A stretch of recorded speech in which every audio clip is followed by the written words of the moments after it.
Hello friends, share മാത്തമാറ്റിക്സിൻ്റെ പുതിയ വീഡിയോയിലേക്ക് എല്ലാവർക്കും സ്വാഗതം. അപ്പോൾ ഇത് സിമ്പിൾ ട്രേഡ് പ്ലേലിസ്റ്റിലെ വീഡിയോ നമ്പർ 16 ആണ്. അപ്പോൾ ഇതുവരെയുള്ള വീഡിയോസ് കാണാത്തവരുണ്ടെങ്കിൽ ദയവായി പോയി കാണുക. എങ്ങനെ സ്റ്റോക്ക് മാർക്കറ്റിൽ ട്രേഡ് ചെയ്യാം, സിമ്പിളായിട്ട് പൈസ ഉണ്ടാക്കാം എന്നുള്ള എൻ്റെ എക്സ്പീരിയൻസ് എന്നുള്ള കാര്യങ്ങളാണ് പറയുന്നത്. അപ്പോൾ ഇതുവരെ കാണാത്തവർക്കുണ്ടെങ്കിൽ നിങ്ങൾക്ക് പ്ലേലിസ്റ്റ് ഇവിടെ കാണാൻ പറ്റുന്നതാണ്. ഓക്കെ ഫ്രണ്ട്സ്, അപ്പോൾ ഈ ഒരു വീഡിയോ എന്ന് പറയുന്നത് സ്റ്റോക്ക് സെലക്ഷൻ ആൻഡ് സ്ക്രീനറിനെ കുറിച്ചിട്ടാണ്. അപ്പോൾ ഇത് ഞാൻ പറയാനുള്ള കാരണം എന്ന് വെച്ചിട്ടുണ്ടെങ്കിൽ എല്ലാവർക്കും വളരെ ഈസി ആയിട്ടുള്ള ഒരു സ്റ്റോക്ക് സെലക്ഷൻ മെത്തേഡ് വേണം. എല്ലാവരും എന്നോട് ചോദിക്കുന്നുണ്ട്, അപ്പോൾ സ്റ്റോക്ക് എങ്ങനെ സെലക്ട് ചെയ്യുക, സ്റ്റോക്ക് എങ്ങനെ സെലക്ട് ചെയ്യാന്ന് പറഞ്ഞിട്ട്. ഇപ്പോൾ ഞാൻ ഓൾറെഡി പറഞ്ഞിട്ടുള്ള കാര്യങ്ങളാണ് സ്റ്റോക്ക് എങ്ങനെയാണ് സെലക്ട് ചെയ്യേണ്ടത്. എങ്കിലും നമുക്ക് അങ്ങനെ ഒരു ഈസി ആയിട്ടുള്ളൊരു മെത്തേഡ് ഉണ്ടാവും. സത്യത്തിൽ അങ്ങനെ ഒരു വളരെ ഈസി ആയ ഒരു മെത്തേഡ് ഉണ്ടോ എന്ന് നമ്മൾ ഇതിൽ വിശകലനം ചെയ്യാൻ പോകണം. അപ്പോൾ എല്ലാവർക്കും നമുക്ക് ഒരുമിച്ച് വിശകലനം ചെയ്യാം. ഓക്കെ ഫ്രണ്ട്സ്, അപ്പോൾ ആദ്യം നമുക്ക് ആദ്യം സ്റ്റോക്ക് സ്ക്രീനറിനെ കുറിച്ച് തുടങ്ങാം. അതായത് സ്റ്റോക്ക് സ്ക്രീനറാണല്ലോ ഏറ്റവും എളുപ്പം. നമ്മൾ സ്ക്രീനർ ഇടുന്നു, അത് സ്കാൻ ചെയ്യുന്നു, സ്റ്റോക്ക് കിട്ടുന്നു, നമ്മൾ ബൈ ചെയ്യുന്നു. നമുക്കതൊന്ന് ട്രൈ ചെയ്ത് നോക്കാം. അപ്പോൾ ഞാനൊരു സ്ക്രീനർ എടുത്തു, ആദ്യമായിട്ടൊരു സ്റ്റോക്ക് സ്ക്രീനർ എടുത്തു. എല്ലാവർക്കും അറിയാവുന്ന ഒരു ഫേമസ് ഒരു സ്ക്രീനറാണ്, ചാർട്ടിംഗ് എന്നൊക്കെ പറയാം. അപ്പോൾ അത് ഞാൻ അതിലുള്ള കുറച്ച് സ്ക്രീനേഴ്സ് ഞാനൊന്ന് ടെസ്റ്റ് ചെയ്യാൻ പോകണം. അതിലെങ്ങനെ വർക്കാവും, മര്യാദയ്ക്ക് വർക്കാവോ എന്നുള്ള കാര്യങ്ങളൊക്കെ. ഓക്കെ, അപ്പോൾ ഞാൻ അതിൽ റാൻഡമായിട്ട് സെലക്ട് ചെയ്തിട്ട് കുറച്ച് സ്റ്റോക്കുകൾ എടുത്തു. ഏതൊക്കെയാണ് എടുത്തത്? ഒരെണ്ണം ഞാൻ എടുത്തത് നാരോ റേഞ്ച് 7 NR7 എന്ന് പറഞ്ഞിട്ടൊരു സ്ക്രീനർ. പിന്നെ ഞാൻ റാൻഡായിട്ട് ഒരു pure bullish trend stock, bullish engulf, bullish harami, അങ്ങനെയൊക്കെ പറഞ്ഞിട്ടുള്ള കാര്യങ്ങൾ സെലക്ട് ചെയ്തു. അപ്പോൾ ആദ്യം ഞാൻ അതിൽ ആദ്യത്തെ ഏതാണ് നാരോ റേഞ്ച് 7 NR7 എന്ന് പറഞ്ഞിട്ടുള്ളൊരു സ്കാനറാണ്. ആ സ്കാനർ സ്കാൻ ചെയ്തപ്പോൾ എനിക്ക് ആദ്യം കിട്ടിയ സ്റ്റോക്കുകളാണ് Sun T V, oil and gas corporation, Ashok Leyland, Tech Mahindra. ഇതൊക്കെയാണ് ആ സ്റ്റോക്കിൽ. ഇതെല്ലാം സ്ക്രീനർ വെച്ച് നോക്കുമ്പോൾ നല്ല സ്റ്റോക്കുകളാണ് ബൈ ചെയ്യാൻ എന്ന് പറഞ്ഞിട്ട് വന്നു. അപ്പോൾ നമുക്ക് ആദ്യം ഇതിൽ സൺ ടി വി ലിമിറ്റഡിനെ കുറിച്ചിട്ടൊന്ന് നോക്കാം. അപ്പോൾ സൺ ടി വിയുടെ ഞാൻ എന്ത് ചെയ്തു, ചാർട്ട് എടുത്തപ്പോൾ എനിക്ക് ഇങ്ങനത്തെ ചാർട്ട് കിട്ടി. അപ്പോൾ ഇവിടെയാണ് എനിക്ക് സ്ക്രീനർ എനിക്ക് സെലക്ഷൻ തന്നത്. ഇവിടെ നിങ്ങൾക്ക് ബൈ ചെയ്യാൻ പറ്റിയ നല്ലൊരു ഏരിയ ആണെന്ന് പറഞ്ഞിട്ട്. അപ്പോൾ നമുക്കൊന്ന് സൂം ഇൻ ചെയ്ത് നോക്കാം.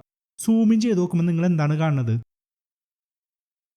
കണ്ടില്ലേ? അതായത് സ്റ്റോക്ക് ഒരു പാറ്റേൺ, ഒരു ട്രെൻഡിലൂടെ വന്നതിന് ശേഷം ആ ട്രെൻഡ് ബ്രേക്ക് ഔട്ട് ചെയ്ത് മേലോട്ട് പോയി അത്യാവശ്യം മൂവ്മെൻറ്റ് കിട്ടിയിട്ട് ഇവിടെയാണ് നമുക്ക് സ്റ്റോക്കിൽ സ്ക്രീനറായിട്ട് തന്നത്.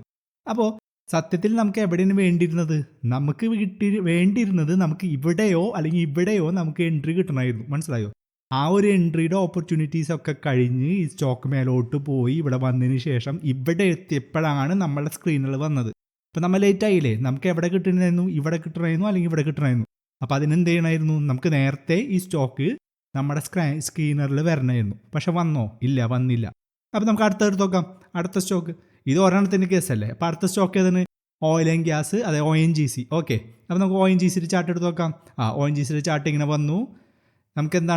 നമുക്കിവിടെ എത്തിപ്പോൾ കിട്ടി. സത്യത്തിൽ എവിടെയാണ് വേണ്ടിയിരുന്നത്? കണ്ടോ, നമ്മളുടെ ഒരു ട്രെൻഡ് അപ്പ് ഡൗൺ പോയിട്ട് നമുക്ക് എൻട്രി കിട്ടേണ്ടത് അറ്റ്ലീസ്റ്റ് നമുക്ക് ഈ ഒരു ഏരിയയിലോ അല്ലെങ്കിൽ ഈ ഏരിയയിൽ കിട്ടേണ്ടതായിരുന്നു. പക്ഷേ സ്റ്റോക്ക് നമുക്ക് എവിടെയാണ് കിട്ടിയത്? ഇവിടെ എത്തിയപ്പോഴാണ് നമ്മുടെ സ്ക്രീനറിൽ വന്നത്. മനസ്സിലായോ ഫ്രണ്ട്സ്? അപ്പോൾ ഇത് കഴിഞ്ഞപ്പോൾ നമുക്ക് അടുത്ത സ്ക്രീനർ എടുക്കാം. ഞാൻ ആ സ്റ്റോക്കിൽ പറയണില്ല. അടുത്ത സ്ക്രീനർ ഏതാണ്? പ്യുവർ ബുള്ളിഷ് സ്റ്റോക്ക് എന്ന് പറഞ്ഞിട്ടുള്ള സ്ക്രീനർ. നമ്മൾ നേരത്തെ നോക്കിയ സ്ക്രീനറാണ്. അപ്പോൾ അതിൽ ആദ്യം കിട്ടിയത് ഏതാണ്? അവന്തി ഫീഡ്സും പിന്നത്തത് ഇഡൽവിസീസ് ഫിനാൻഷ്യൽ സർവീസ് ലിമിറ്റഡ്.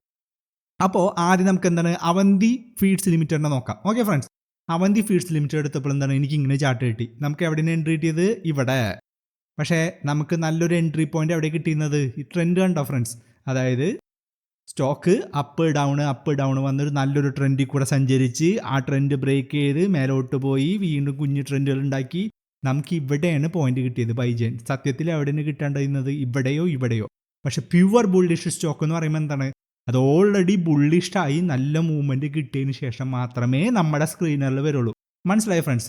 പിന്നെ അടുത്തതോടെ എടുത്ത് നോക്കാം. ഏതാണ്? അതായത് ഇവിടെ കിട്ടുന്നതിന് പകരം നമുക്ക് കിട്ടിയത് ഇവിടെ. മനസ്സിലായല്ലോ ഫ്രണ്ട്സ്? അപ്പോൾ ഇത് ശരിയാണോ? ഈ സ്ക്രീനർ മര്യാദയ്ക്ക് വർക്ക് ചെയ്യണ്ടോ? എൻ്റെ ഒരു അഭിപ്രായത്തിൽ നോ. മനസ്സിലായില്ലേ? അപ്പോൾ ഇനി അടുത്തത് എടുത്ത് നോക്കാം. അടുത്തത് ഏതാണ്? ഇഡൽവിസീസ്. രണ്ടാമത്തേതായിരുന്നില്ലേ? രണ്ടാമത്തെ സ്ക്രീനർ എടുത്തപ്പോൾ നമുക്ക് ഇവിടെ എത്തിയപ്പോൾ പോയിന്റ് കിട്ടി. അതായത് ബൈ ചെയ്യാനായിട്ട് സ്ക്രീനറിൽ വന്നു. അപ്പോൾ സത്യത്തിൽ ഇതിൻ്റെ നല്ല പോയിന്റ് എവിടെയാണ്? കണ്ടോ, ഈ സ്റ്റോക്ക് ഇവിടെ നിന്ന് ഒരു ട്രെൻഡിൽ വന്ന് അപ്പ് ഡൗൺ പോയി മേലേക്ക് ട്രെൻഡിൽ പോയി താഴേക്ക് വന്ന് ഈ ട്രെൻഡിന് ഇവിടെ ഒരു പോയിന്റ് വന്ന് അതിനുശേഷം ഇവിടെ ഒരു പോയിന്റ് വന്ന് അതിനുശേഷം അവിടെയൊക്കെ ബ്രേക്ക് ഔട്ട് ചെയ്തതിന് ശേഷം ഈ ഒരു ലെവലിലാണ് നമുക്ക് കിട്ടിയത്. അതായത് ഈ സ്റ്റോക്കിൻ്റെ ഹൈ പ്രൈസ് എത്തിയപ്പോഴാണ് നമുക്ക് ബൈ ചെയ്യാൻ കിട്ടിയത്. മനസ്സിലായോ? അതായത് സ്ക്രീനേഴ്സ് നമുക്ക് തരുമ്പോൾ എപ്പോഴും ഒട്ടുമിക്കവാറും സമയത്ത് എന്താണ് ലേറ്റ് ആയിട്ട് തരും. അത് ഒരു ദിവസം മുന്നെങ്കിലും തന്നിരുന്നെങ്കിൽ പോലും നമുക്ക് ഈ ഒരു ഏരിയയിൽ കിട്ടിയിരുന്നെങ്കിൽ, പക്ഷേ എന്താണ് ഈ ഒരു ഏരിയയിൽ നമുക്ക് കിട്ടിയത്. മനസ്സിലായോ ഫ്രണ്ട്സ്? അപ്പോൾ ഞാൻ ഈ കുറേ ചാർട്ടുകൾ കാണിക്കുന്നത് എന്താണെന്ന് വെച്ചിട്ടുണ്ടെങ്കിൽ, നിങ്ങൾ എത്രയും ചാർട്ടുകൾ കാണിക്കണമെന്ന് നിങ്ങൾ അത്രയും പഠിക്കും. മനസ്സിലായോ? അപ്പോൾ ഇതിന് ശേഷമുള്ള സ്ക്രീനേഴ്സിനൊക്കെ ഇതേപോലെ തന്നെയാണ്. അപ്പം ഞാൻ എല്ലാം കാണിച്ച് റിപ്പീറ്റഡ് പോലെ കാണിക്കാൻ ആഗ്രഹിക്കുന്നില്ല. അതുകൊണ്ട് മാത്രമേ ഞാൻ 2 സ്ക്രീനുകൾ പറഞ്ഞുള്ളൂ. അപ്പോൾ പറഞ്ഞു വരുന്നത് എന്താണ്, സ്ക്രീനർ സ്റ്റോക്ക് നമുക്ക് തരുമ്പോഴേക്കും അതിൻ്റെ ഒരു നല്ല മൂവ്മെൻറ്റ് കഴിഞ്ഞിട്ടുണ്ടാവും. മിക്കവാറും എൻ്റെ എക്സ്പീരിയൻസിൽ എനിക്ക് മനസ്സിലാക്കിയിട്ടുള്ളതാണ്. അതല്ലെങ്കിൽ എല്ലാവർക്കും ഒരു സ്ക്രീനർ വെച്ച് സ്ക്രീൻ ചെയ്തിട്ട് ചാർട്ട് ബൈ ചെയ്താൽ പോരെ. അപ്പോൾ ബൈ ചെയ്ത് അവർക്ക് ലാഭം ഉണ്ടാക്കാമല്ലോ. പക്ഷെ അങ്ങനെ വർക്കാവോ? എന്തെങ്കിലും ഈസി ആയിട്ടുള്ള കാര്യങ്ങൾ വർക്ക് ചെയ്യും. നമ്മൾ ഹാർഡ് വർക്കും കാര്യങ്ങളൊക്കെ ചെയ്താൽ സ്റ്റോക്ക് മാർക്കറ്റിൽ അതിൽ നമുക്ക് സക്സസ് ഉണ്ടാവാൻ പറ്റുള്ളൂ. മനസ്സിലായോ ഫ്രണ്ട്സ്? അപ്പോൾ സ്റ്റോക്ക് കിട്ടാൻ നമ്മൾ എന്ത് ചെയ്യണം സത്യത്തിൽ?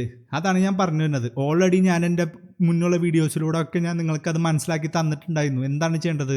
നല്ല അന്തസ്സായിട്ട് എന്ത് ചെയ്യണം? നോക്കി കണ്ടുപിടിക്കണം. അതല്ലാണ്ട് വേറൊരു വഴിയില്ല ഫ്രണ്ട്സ്. സത്യം പറയാലോ, നമ്മൾ നല്ല രീതിയിൽ നോക്കി കണ്ടുപിടിക്കണം. എങ്ങനെ നോക്കി കണ്ടുപിടിക്കണം? അതായത് നമുക്ക് നല്ല അറിയുന്ന കമ്പനികൾ, നല്ല ഫണ്ടമെൻ്റലി സ്ട്രോങ് ആയിട്ടുള്ളത്, അല്ലെങ്കിൽ നല്ല കമ്പനികളുടെ സ്റ്റോക്കുകളൊക്കെ നമ്മളിങ്ങനെ ഒരു വാച്ച് ലിസ്റ്റിൽ ഇങ്ങനെ ആഡ് ചെയ്യുക. സ്റ്റോക്കുകൾ ഇപ്പം ഞാനിങ്ങനെ ആഡ് ചെയ്തിരിക്കുന്നതിൻ്റെ ഒരു എക്സാമ്പിൾ കാണിച്ചിരിക്കുന്നത് ABB, Ambuja cement, Apollo hospital, Apollo tyre, Ashok Leyland. നിങ്ങൾക്ക് ഈ വീഡിയോ ഇഷ്ടപ്പെടുന്നുണ്ടെങ്കിൽ ലൈക്ക്, ഷെയർ, കമൻറ്റ്, സബ്സ്ക്രൈബ് ഒക്കെ ചെയ്യുക. അതെനിക്കിങ്ങനെ പുതിയ വീഡിയോസുകൾ ചെയ്യാനുള്ള ഒരുപാട് മോട്ടിവേഷൻ നൽകുന്നതായിരിക്കും. അങ്ങനെ എനിക്കറിയാവുന്ന കുറേ നല്ല കമ്പനികളെ സ്റ്റോക്കുകളൊക്കെ ഞാൻ ലിസ്റ്റ് ഉണ്ടാക്കിയിട്ടുണ്ട്. അന്നേരം എന്ത് ചെയ്തു? ഫസ്റ്റത്തെ ഒരെണ്ണം ക്ലിക്ക് ചെയ്ത് നോക്കും. ABB ഇങ്ങനെ ഒരു ചാർട്ട് വന്നു. ഓക്കെ, ഇപ്പോൾ നല്ലൊരു ട്രെൻഡാണോ, നല്ലൊരു ഏരിയയിലാണോ, നല്ലൊരു പ്രൈസിലാണോ ഞാൻ നോക്കും. പ്രൈസിലല്ല, നല്ലൊരു ട്രെൻഡ് കണ്ടുപിടിക്കാൻ പറ്റില്ലെങ്കിൽ ഞാൻ അടുത്ത സ്റ്റോക്ക് നോക്കും. അംബുജ സിമെൻറ്റ് വന്നപ്പോൾ എനിക്കൊരു ചെറിയ ട്രെൻഡ് പോലെ കിട്ടുന്നുണ്ട്. നല്ല ഏരിയയിലാണോ ഞാൻ നോക്കും.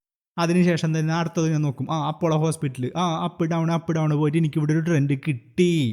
മനസ്സിലായോ ഫ്രണ്ട്സ്? അപ്പോൾ ഈ ട്രെൻഡ് ഓൾറെഡി കുറച്ച് ഇവിടേക്ക് മൂവ്മെൻറ്റ് നടത്തിയിട്ടുണ്ട്. പക്ഷേ എനിക്ക് ഈ സ്റ്റോക്കുകൾ മൊത്തം ഇത് കാണിച്ചു തന്ന വീഡിയോ ഭയങ്കര ലെങ്ത് ആവും. അപ്പം ഇതാണ് പറഞ്ഞിരുന്നത്. നിങ്ങൾക്ക് അതിൻ്റെ ഒരു ഗുഡ് ടെൻസ്, ആ ഒരു മീനിങ് ആണ് ഞാൻ പറഞ്ഞിരുന്നത്. ഇതേപോലെ നമ്മൾ സ്റ്റോക്കുകൾ ഓരോന്ന് എടുത്ത് നോക്കി ട്രെൻഡുകൾ വെച്ച് കണ്ടുപിടിച്ച് നമ്മൾ നല്ല ഏരിയകൾ കണ്ടുപിടിച്ച് വെച്ച് കഴിഞ്ഞ് കഴിഞ്ഞാൽ നമുക്ക് ഓപ്പർച്യൂണിറ്റീസുകൾ വരുമ്പോൾ നമുക്ക് ബൈയും സെല്ലും ഒക്കെ ചെയ്യാം ഫ്രണ്ട്സ്.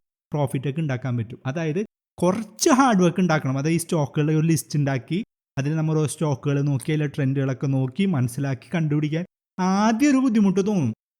പക്ഷേ നമ്മത് ചെയ്തുണ്ടല്ലോ വളരെ ഈസി ആയിട്ട് മാറും. മനസ്സിലായോ ഫ്രണ്ട്സ്? അത് നോക്കാനും നോക്കി കണ്ടുപിടിക്കാനും ഒക്കെ ഉള്ളൊരു മനസ്സും ഒരു ക്ഷമയും ഉണ്ടായാൽ മതി. മനസ്സിലായോ ഫ്രണ്ട്സ്? അപ്പോൾ അങ്ങനെ കിട്ടിക്കഴിയുമ്പോൾ എന്താണ്, ഹുറേ, നമുക്ക് എന്താണ് നല്ലൊരു എൻട്രി കിട്ടും. നമുക്കൊരു എൻട്രിയിൽ നമുക്കൊരു ട്രേഡ് എടുക്കാൻ പറ്റി അത് പ്രോഫിറ്റ് വന്നു കഴിഞ്ഞാൽ നമുക്ക് ഒരുപാട് നല്ല റൺ ചെയ്യാനും നല്ല ലാഭം ഉണ്ടാക്കാനും ചെയ്യാൻ പറ്റും.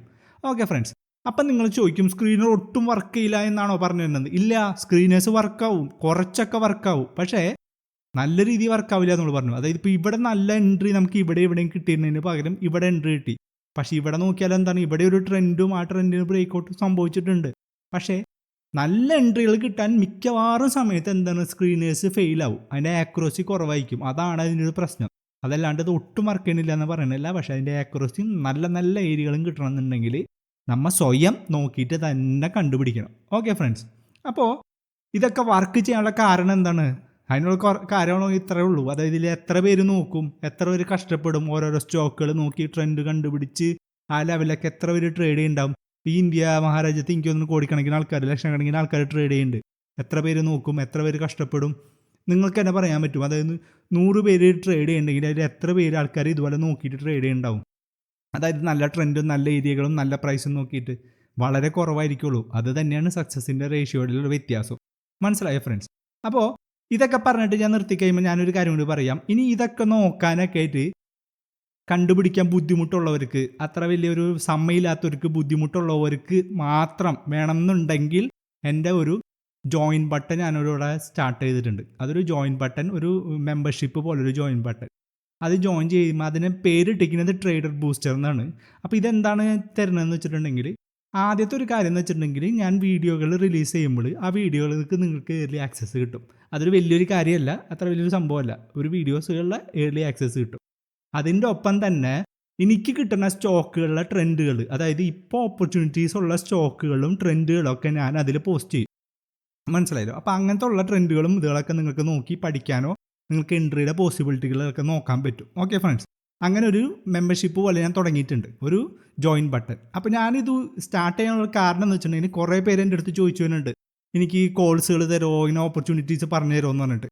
അപ്പോൾ അതിന് വേണ്ടിയിട്ട് ഞാനൊരു ഗിവ് ആൻഡ് ടേക്ക് പോളിസി എന്ന് പറഞ്ഞിട്ടാണ് ഇത് തുടങ്ങിയത്. ഇങ്ങനെ ആൾക്കാരുകൾ ചോദിച്ചു വരുന്നത് കൊണ്ട് മാത്രം തുടങ്ങിയൊരു കാര്യമാണ്. അപ്പോൾ ഗിവ് ആൻഡ് ടേക്ക് പോളിസി എന്ന് വെച്ചിട്ടുണ്ടെങ്കിൽ എല്ലാ ട്രേഡിംഗ് ഓപ്പർച്യൂണിറ്റീസും എനിക്ക് കണ്ടെത്താൻ പറ്റില്ല. അതായത് ഈ ആയിരക്കണക്കിന് സ്റ്റോക്കുകളുണ്ട് ഇന്ത്യൻ സ്റ്റോക്ക് മാർക്കറ്റിൽ. അപ്പോൾ അതിൽ തന്നെ എനിക്ക് തോന്നുന്നു 10,000-കണക്കിന് ഓപ്പർച്യൂണിറ്റീസും മറ്റു കാര്യങ്ങളൊക്കെ വരുന്നുണ്ട്. അപ്പോൾ അതിൻ്റെ ഓപ്പർച്യൂണിറ്റീസുകൾ കണ്ടെത്താൻ എനിക്ക് നിങ്ങളുടെ ഹെൽപ്പും വേണം. അതായത് നിങ്ങൾ ആരെങ്കിലുമൊക്കെ ഇപ്പോൾ നല്ല നല്ല ഓപ്പർച്യൂണിറ്റീസുകളുള്ള ചാർട്ടുകളൊക്കെ എനിക്ക് കൊണ്ടു തന്ന് വരികയാണെങ്കിൽ, ഇങ്ങനെ കുറേ ചാർട്ടുകളൊക്കെ തരാണെങ്കിൽ ഞാൻ അവർക്ക് റിവാർഡ് തരാൻ തയ്യാറാണ്. അപ്പോൾ നിങ്ങൾ ആർക്കെങ്കിലുമൊക്കെ നല്ല ഓപ്പർച്യൂണിറ്റീസ് കിട്ടുകയാണെങ്കിൽ എൻ്റെ ഈ വാട്സപ്പ് നമ്പറിൽ എനിക്ക് ചാർട്ടുകളൊക്കെ അയച്ചു തരാം. അപ്പോൾ എനിക്കതൊരു ഹെൽപ്ഫുള്ളായി.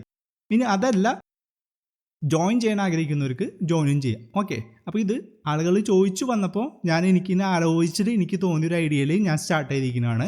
അപ്പോൾ താല്പര്യമുള്ളവർക്ക് ജോയിൻ ചെയ്യാം. ഓക്കെ, ഇനി ഇത്രേ ഉള്ളൂ സ്റ്റോക്ക് സെലക്ഷൻ്റെ കാര്യം. അത് ഞാൻ ഒന്നുകൂടി പറയാം. സ്റ്റോക്ക് സെലക്ഷൻ നമുക്ക് മാനുവലി നോക്കി കണ്ടുപിടിക്കണം. അവിടെ ഒരു ഷോർട്ട് കട്ടും മര്യാദയ്ക്ക് വർക്കാവില്ല. കുറച്ച് സക്സസ് കിട്ടുമെങ്കിലും ലോങ് ടൈമിൽ നല്ല സക്സസ് കിട്ടണമെന്നുണ്ടെങ്കിൽ നിങ്ങൾ സ്വയം കണ്ടുപിടിക്കാനും അത് നിങ്ങൾക്ക് ട്രേഡ് എടുക്കാനുള്ള ഓപ്പർച്യൂണിറ്റീസുകൾക്കൊക്കെ വേണ്ടിയിട്ട് നിങ്ങൾ പഠിക്കുക. അതിന് വേണ്ടിയിട്ടുള്ള സീരീസുകളാണ് എല്ലാ വീഡിയോകളും ഞാൻ പതുക്കെ നിങ്ങൾക്ക് പറഞ്ഞു തന്നത്.